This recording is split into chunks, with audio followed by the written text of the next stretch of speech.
Y damos ya la bienvenida en el plató de Córdoba TV a Carlos Arce, coordinador del área de inmigración de APDH, de la Asociación Pro Derechos Humanos de Andalucía, desde su delegación de Córdoba. Carlos, muy buenas tardes, bienvenido.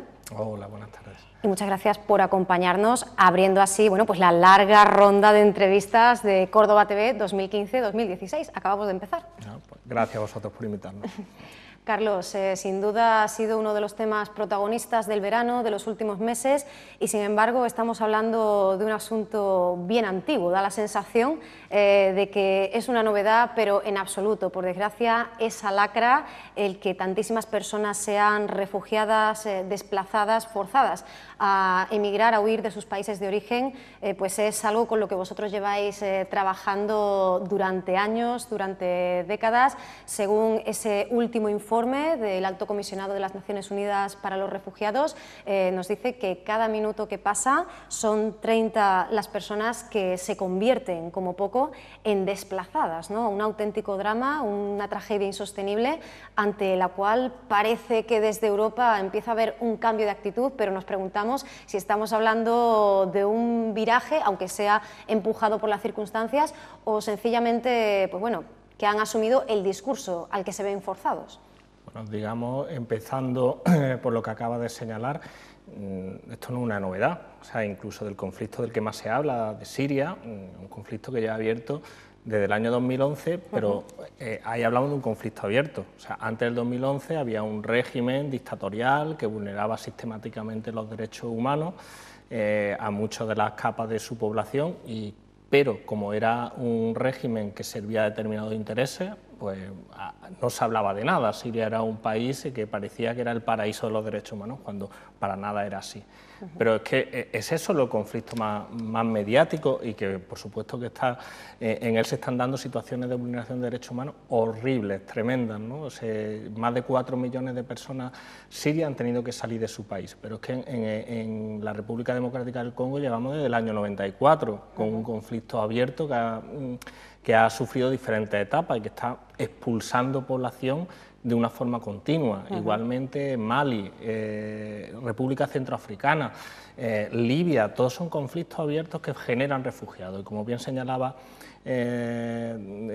hacia alusión al informe de ACNUR, es una sangría abierta que mientras esos conflictos sigan abiertos, la generación de flujo de migrantes, bueno, ahora hablamos si quieres de la conexión entre migrantes y refugiados, pero de personas refugiados se va a continuar mientras esos conflictos sigan abiertos. Y respecto a las políticas europeas, bueno, sí, nosotros nos felicitamos, pero de una forma muy profunda y sincera respecto de la respuesta ciudadana que se ha producido desde hace unas semanas para acá. Nos parece muy importante que de la ciudadanía se tome como propio situaciones que muchas veces se pueden ver tan lejanas, ¿no? Y nos felicitamos. También nos felicitamos que desde determinadas administraciones, en este caso como las administraciones locales, hayan dado el paso adelante, incluso en ámbitos que no son específicamente de sus competencias, para mostrar una disponibilidad de acogida y un posicionamiento político concreto. Nos felicitamos. Pero sí que es cierto que las decisiones políticas que se están tomando desde la Unión Europea y en general y desde el Estado español en particular, nos tememos que más son, como se dice vulgarmente, parches o decisiones tomadas por la obligación de la presión mediática y ciudadana que se está generando alrededor de este asunto, que de verdaderas decisiones políticas de cambio, tanto en el ámbito de la acogida, en el ámbito del reconocimiento de la condición de refugiado y exiliado a esas personas que vienen a nuestras fronteras, como, y más importante, de cambio de política exterior respecto a qué hacer y de ponerse mano a la obra para acabar con los conflictos abiertos que generan, ¿no?, esta oleada de personas refugiadas. Sí, porque ahora sí escuchamos a los diferentes representantes políticos de los distintos estados hablar de esas políticas migratorias que deben mirar a los países de origen, pero esto hasta hace muy poco era solamente el discurso y la postura que se mantenía desde el ámbito de la cooperación. Es decir, las diferentes administraciones no llegaban tan lejos, simplemente podemos ver el ejemplo en nuestro propio país. Hemos pasado hace unos meses de comparar a esos refugiados con esas goteras, con esas gotas de agua, a decir que, bueno, que se asume sin ningún tipo de duda pues lo que se decida en la Comisión Europea. Por cierto, hoy mismo se están reuniendo los diferentes países y ya nos estamos encontrando con posicionamientos muy encontrados. La situación de Alemania merece un capítulo aparte. Ha decidido cerrar temporalmente esa frontera. El acceso bueno, pues desde Macedonia está siendo especialmente complicado, pero también desde el gobierno alemán se ha querido expresar pues las reticencias ante, bueno, pues ese afán que también han manifestado ya países como Reino Unido y Francia de intensificar la implicación militar de sus países en Siria. Esto también es muy significativo porque convive con ese deseo de la Comisión Europea de que por fin se dé una respuesta a algo que es sencillamente pues insostenible, tal como está ahora, ¿no? Bien, es que son los dos ámbitos de decisión y, si me apuras, el ámbito de la decisión de acogida. Por un lado, es que es una obligación internacional, es que todos los Estados miembros de la Unión Europea son signatarios de la Convención de Ginebra, entonces casi que no deberíamos, y sin el caso de hablar ni de cuotas ni de reparto, o sea, si tú eres signatario de la Convención tienes la obligación de toda persona que llega a tu territorio a analizar su situación y si merece, digamos, reconocerle la condición de refugiado. Sin cuotas y sin negociaciones políticas le tendrías que reconocer la condición de refugiado. Es digamos, el punto de partida político-jurídico que deberíamos tener en cuenta, que muchas veces se pierde un poco el punto de análisis. Y como muy bien ha señalado, ¿no? De nuevo incidiendo en antiguos errores, o sea, está clarísimo y se ha reiterado la historia muy reciente una y otra vez que las soluciones unilaterales militares no solucionan conflictos, no los solucionan. Podemos ir desde Irak a Afganistán ahora en Siria. Si se insiste en esa línea de trabajo como política exterior de los países occidentales en general y de la Unión Europea en general, en particular, en estas zonas de conflicto, vamos a estar en las mismas, o sea, esa situación de conflicto no va a variar, ¿no? Y entonces sí que es cierto, eso por una parte. Después, incluso en el ámbito de la acogida, tenemos igualmente a varios países de la Unión Europea, sobre todo del este europeo, que ni siquiera, ya hemos planteado que no se debería hablar de cuotas, pero incluso situándonos ya en el lenguaje de las cuotas, países, y además de forma muy singular, países del este de Europa que hasta hace nada eran emisores también de personas refugiadas, ¿no? Cómo se olvida tan rápidamente la historia, ¿no? Si incluso se niegan a asumir esas cuotas. Y respecto a Alemania, también nos parece poco serio la actuación que ha tenido en esta última semana. No se puede plantear en el minuto, hace 3 días, abrimos fronteras, se olvida el reglamento de Dublín. Ahora, porque hay una serie de presiones internas dentro del propio partido del gobierno de la señora Merkel, ahora no es que solo se reactive, que se niegue que Dublín había muerto, sino que Dublín está muy vivo y encima se activa la posibilidad que tienen los Estados miembros de hacer excepciones en el espacio Schengen y reactivar los controles fronterizos en situaciones de urgencia. Como se dice, vamos a aclararnos cuál es su posicionamiento político. ¿Realmente tiene un posicionamiento político de acogida? ¿Lo tiene de restricción de entrada? Tenga usted uno, pero lo que no puede ser es, siguiendo el vaivén de las circunstancias y de las presiones políticas y mediáticas, cambiar de posicionamiento de una semana a otra, ¿no? Mientras nos encontramos con posturas como la de Hungría o la de Austria, que como decíamos también contribuye a ese bloqueo de ciudadanos, de refugiados, de desplazados en Macedonia. Por otra parte, pues encontramos como países con una situación mucho menos próspera, como lugares como Líbano o Turquía, sí están haciendo ese esfuerzo que, bueno, pues se podría o cabría esperar, ¿no?, de la Unión Europea. Nos centramos, si te parece también, Carlos, bueno, en la situación concreta de España, y es que en paralelo a ese discurso, como decías, unas políticas que se celebran, un viraje, un cambio de actitud que evidentemente es positivo, vemos bueno, pues cómo la delegación del Gobierno español se desentiende de lo que está ocurriendo a 200 metros de ese puesto fronterizo, esa línea que separa Marruecos de Melilla y que ya ha generado pues cientos de sirios bloqueados en la ciudad marroquí de Nador, unos ciudadanos refugiados que además denuncian la dificultad de pedir esa protección internacional en la oficina de asilo de Melilla. Estaba creada para ese fin, pero también depende de lo que cada uno lleve en el bolsillo, ¿no? Y más aún, a mayor abundamiento, es que desde que se abrió esa oficina de asilo en Ceuta y en Melilla, ni un solo potencial solicitante de asilo de República Democrática del Congo, de Mali, de Sudán, de Chad, de otros países que tienen, de República Centroafricana, de otros países que tienen conflictos abiertos, ni uno solo ha podido presentar una solicitud de asilo, porque a los sirios se les está poniendo todas las dificultades del mundo, se están dando casos abiertos de corrupción policial a la hora de dejar pasar o no pasar a las personas de nacionalidad siria, pero aquel que tiene la piel negra es que no llega a esas oficinas de asilo. Eso se ha denunciado por activa y por pasiva, tanto por las organizaciones sociales como la propia ACNUR. Se le ha preguntado al Gobierno cómo es posible que la frontera con suelo europeo, con territorio europeo más cercana a los conflictos abiertos, a los potenciales refugiados africanos, no tenga ni una sola solicitud de asilo africana, ¿no? Llama poderosamente la atención. Ante estas preguntas, incluso vía parlamentaria se le ha preguntado ya al ministro del Interior respecto a esto. Su respuesta ha sido que bueno, que eso es problema de Marruecos y que ellos, y también ahora en esta última noticia que ha salido respecto a Siria, que eso es una situación de Marruecos y que son Marruecos quien lo tienen que decidir y tratar, y que España no tiene nada que decir a eso. Bueno, como tú bien dices, hay determinadas declaraciones de cara a, no digamos la galería, sino bueno, positiva en un sentido, pero en lo que es estrictamente competencia del Estado español, hay que recordar que Ceuta y Melilla están fuera del espacio Schengen.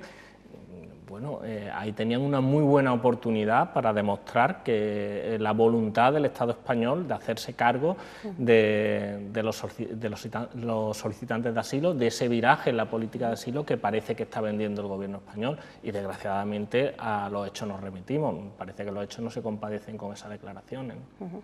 Así lo denuncia también ACNUR. Además, en materia concretamente económica, bueno, ese recorte sin salir de nuestro Estado es 70%.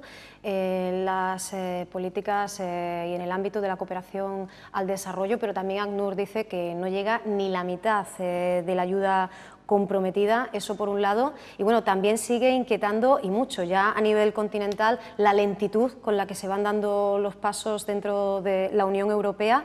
Y también, bueno, pues cierta reticencia a asumir nuestra parte de responsabilidad. No es solo que estemos obligados a ayudar a estas familias, a estas personas que huyen del horror, sino que además históricamente esa connivencia con diferentes gobiernos, con dictaduras, parece que no llega a verbalizarse, entonar el mea culpa e intentar empezar desde cero, ¿no? La solución entendemos que pasa también por este ejercicio de autocrítica, ¿no? Eso por supuesto, y además que tenemos tristes ejemplos, ¿no? Relativamente cercanos a Siria, Egipto, un país donde en las famosas primaveras árabes cayó el señor Mubarak, que era otro dictador sangriento. A los 3 años de la caída de Mubarak hay un nuevo golpe de Estado, de nuevo tenemos un régimen absolutamente gemelo al del señor Mubarak, y lo que se celebraba como una caída y como de la dictadura y como un camino hacia la democracia, pues ahora tenemos otro nuevo régimen nacido de un golpe de Estado que cuenta con todas las bendiciones del ámbito occidental, ¿no?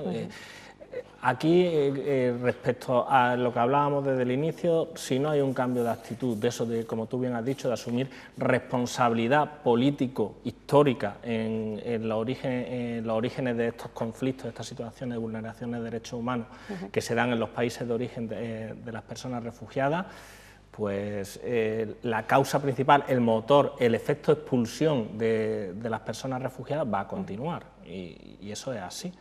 Pero es que también incluso en el ámbito de la acogida, y volviendo al Gobierno español a este supuesto cambio digamos, de dirección en la política de asilo, el año pasado de las escasas 6.000 solicitudes de asilo que hubo en España, tan solo un 6% recibieron la solicitud positiva, el reconocimiento del estatuto de refugiado, ¿no? Hubo hasta un 25% recibieron protección internacional, pero la mayoría fue protección internacional subsidiaria, que es como una clase B de protección. Condición de refugiado, digamos, fetén, dicho así en términos coloquiales, tan solo no llegaron ni a 400 personas. Entonces, se dice que vamos a recibir 17.000 solicitantes de asilo, pero es de esos 17.000 solicitantes que se le va a reconocer al 7% la condición de refugiado, se le va a dar solo esa paupérrima atención social de 6 meses, limitadísima, y después se le va a poner en la calle, como está ocurriendo ahora mismo, incluso con esas escasísimas 400 personas que el año pasado se le reconoció la condición de refugiado. Todas estas son respuestas, preguntas a las que el Gobierno español no ha dado respuestas dentro de este cambio de política de asilo. Bueno, por ello ese trabajo, esa labor del ámbito en general de la cooperación al desarrollo y de organizaciones como APDH en concreto, pues no es nuevo, ¿verdad? Viene de antiguo, por desgracia no nos pillaba por sorpresa. El conflicto en Siria pues ha sido tema protagonista de muchas de las entrevistas que hemos realizado aquí en los últimos años. Hace muy poco APDH se sumaba a esa concentración, este fin de semana volvía a producirse una nueva. Esa sí es de alguna manera pues la parte más positiva, ¿no? Cómo la ciudadanía casi ha formado pues un bloque y ha impelido a los diferentes representantes políticos a que al menos asuman y afronten este reto, este desafío a cuyo paso tienen que salir, ¿no?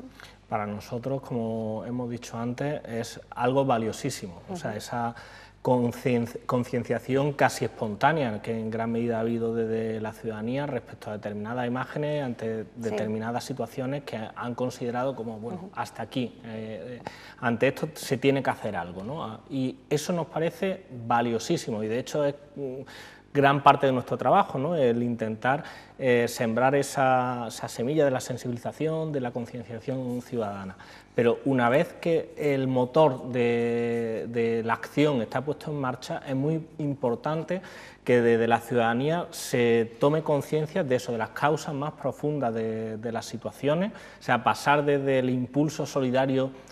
La palabra no sería primario, pero sí, digamos, más dirigido hacia la atención directa de las consecuencias para escalar en el discurso político hacia las causas, ¿no? Y esa presión que se está dando ahora mismo hacia el Gobierno español y hacia las instituciones de la Unión Europea para que reaccionen ante esta llegada de refugiados, debería dar el paso más y presionar respecto a todo lo que hemos estado diciendo, hacia las políticas del Estado español, de la Unión Europea, de los países occidentales en general, respecto a su implicación en las causas y orígenes de los conflictos que generan esta gran cantidad de refugiados. Sería una oportunidad muy importante, una gran oportunidad para que la ciudadanía diera ese paso. Sí, es que solo las cifras de 2014 son apabullantes, terroríficas. Casi 60 millones de personas se convertían en desplazados internos o refugiados en todo el planeta y según ese informe Tendencias Globales, Desplazamiento Forzado de ACNUR, al que hemos hecho referencia al inicio de la entrevista, el 86% de esos refugiados sobreviven en los países de destino, en esos países de acogida, o sea que sí tenemos la llave y sí podemos hacer pues muchísimo, ¿no? Podemos por lo pronto hacer mucho más, ¿no?, de lo que se ha hecho hasta ahora y en lugar de poner parches, pues crear el camino y bueno, pues implicarnos hasta el punto de que estas personas, muchas de ellas ya echando de menos su país de origen, puedan establecerse en otro lugar, comenzar una nueva vida o regresar a casa cuando se solucionaran esos conflictos y fuera posible esa ansiada vuelta para todos, ¿no? Esto también es muy significativo. A pesar de la situación que viven de miseria, exponen el pellejo y aún así cuando llegan sienten la doble extranjería y echan profundamente de menos su tierra, ¿no?